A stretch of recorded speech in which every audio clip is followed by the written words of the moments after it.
Tucked away on the highway about 120 kilometers from Kolkata city lies this hut-shaped restaurant which is attracting foodies from faraway places in West Bengal.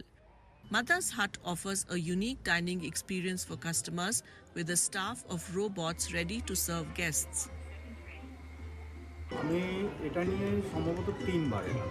তো আমরা একটা কাজ ছিল আমাদের, সেই কাজটা শেষ করে এখানে ঢুকলাম। আজকে আমরা 7 জন এসেছি।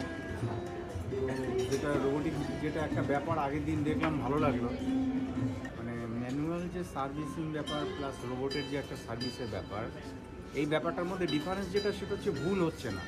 হয়তো একটা অপারেটরের একটা সিস্টেম আছে, যে সিস্টেমটা টু দ্য পয়েন্টে টেবিলে চলে আসছে জিনিসটা, প্লাস হাঁটা চলার ক্ষেত্রে যদি ধাক্কা লেগে পড়ে যায় সেই দিক থেকেও নিরাপদ।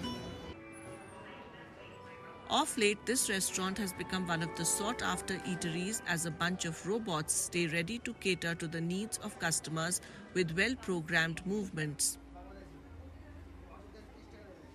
রোবটে খাবার সার্ভ করার ব্যাপারটা দারুণ লেগেছে। মানে খাবার অর্ডার করার বেশ কিছুক্ষণের মধ্যেই খাবারটা বেশ অর্ডার হয়ে গেল, ডেলিভার হয়ে গেল এবং এটা দারুণ। তবে আরেকটা জিনিস আমি বলবো, যেটা যে যদি রোবটটা এসে এখানে দাঁড়ানোর পর যদি কমিউনিকেট করতো, কেমন আছো, হাই, হ্যালো, এরকম কিছু বললে এটা ব্যাপারটা আরও ভালো হতো। তো মোটামুটি ভালো লেগেছে, বেশ দারুণ। The restaurant staff feels that the cutting-edge robots have immensely reduced their workload. বিভিন্ন জায়গা থেকে বহু মানুষ আসছে আজকে খেতে মাদার্স হাটে। তাদেরকে পরিষেবা দেওয়ার জন্য আজকে দিদিরা যারা কাজ করছেন, তারা একটা টেবিলের খাবার একবারে নিয়ে যাচ্ছে, ওয়ান টাইম। আর রোবট কি করছে, 4টে টেবিলের খাবার একবারে নিয়ে যাচ্ছে। এই যে দিদিদের যে যাওয়ার আসার ক্ষেত্রে যে পরিশ্রমটা, এবং এই রোবটের ক্ষেত্রে কি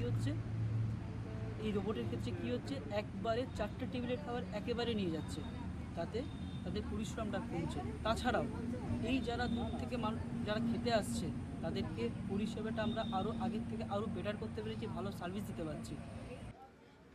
The restaurant mixes modern and traditional interior designs complemented by decor that resonates with its concept.